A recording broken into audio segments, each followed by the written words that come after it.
Согласно договорот на партнерите во Алијансата за меѓусебна распределба на глобалното присуство, Нисан од годинава ќе започне со намалување на своите активности во Европа во корист на Рено.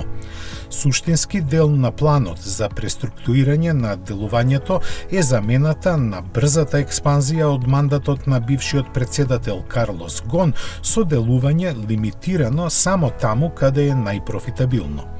Тоа за Нисан ќе бидат Кина, Соединетите Американски држави и Јапонија, заради што фабриката во Шпанија ќе престане со работа и ќе биде претворена во магацин. Англиската фабрика според сите ветувања ќе продолжи да го произведува новиот Кашкаи, а најверојатно и Џук и Лиф, иако тоа не е јасно потврдено. Истовремено, дистрибутерската мрежа во 30 земји, главно од Источна Европа, ќе биде редуцирана.